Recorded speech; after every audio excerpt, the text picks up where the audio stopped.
See, everyone can get a deposit of 60 grand and that, but can you afford the mortgage? Yeah, everyone can get a little 60 grand together and that, but can you afford the mortgage? Are you earning enough?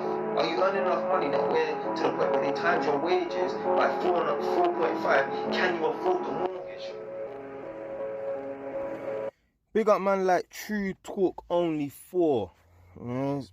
Always uploading my content and supporting, man.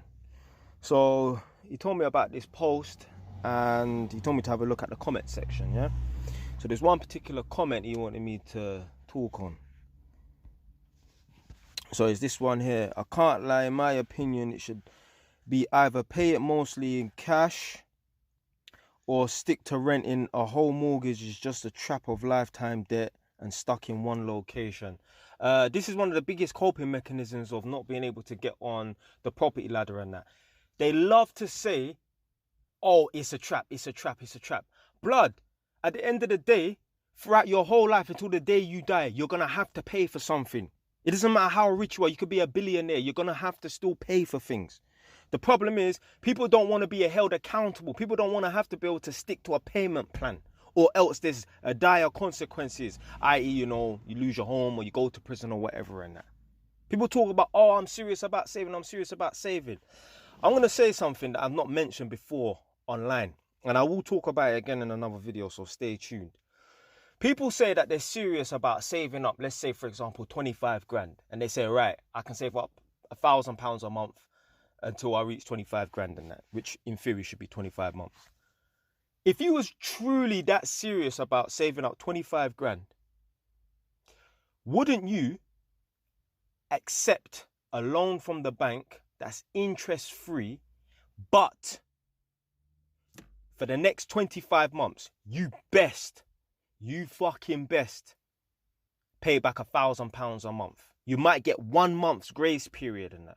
Like, there's people right now that will say, yeah, I'm serious about saving up 25 grand. I'm serious.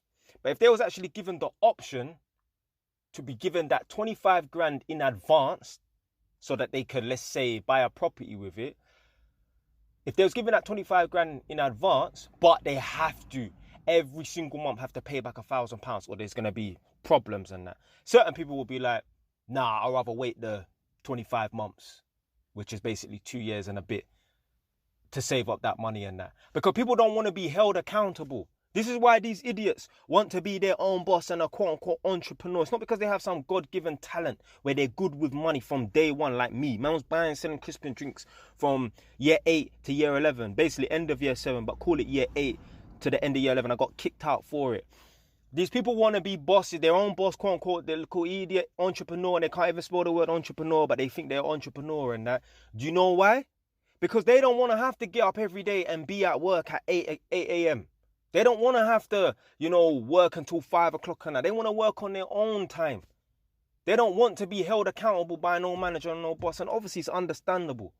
But they don't want to be held accountable. They want to be able to just do what they want and, just live life on their terms without having to put in any real hard work and that. A lot of people's idea of a business, and this is why businesses fail, they think that they're just going to throw 10 to 15, 25 grand at a shop, open up a shop, and within a month, they're going to be lying in the Bahamas. They're going to be chilling in the Bahamas, lying in a hammock, sipping pineapple juice and that. Business don't work that way. And this is why a lot of people that look like me, obviously you can't see me, but you can tell by the sound of my voice, if this is the first time you're watching me, I'm a man of ethnic minority, let's say. People like me, that look like me, they open up a little Jamaican shop and that, and within a year, the business fails. There's no dust on the sign and they already shut down the business and that. Because they don't want to put in the work. They don't want to put in the work. They want to just throw 20 grand at a shop and have some people, just hire some people and that, the business will work itself out. Businesses don't just work itself out. You got to put hard work and hard grind in it. That's why I wouldn't want to own a shop, because I don't want to feel like I'm an employee of my own business where I have to turn up there every single day and feel like I'm gridlocked and that. So, yeah, man, these guys want to talk against mortgages and that. First and foremost, all these people that talk against mortgages, they won't be able to get a mortgage. Their credit score is too shit. My girl comes across so many people. Sorry, it's unaffordable and that, or you can't borrow as much, or your interest rate's going to be mad high because of your bad credit score.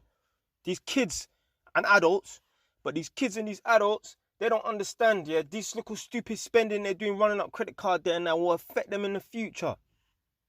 Most of these people that talk against mortgages, and I promise you, if you look at their credit score, they wouldn't even be allowed, they wouldn't even qualify to get a mortgage. So I don't want to hear what the fuck you got to say about mortgages if you wouldn't even qualify to get a mortgage because your credit score's so shit.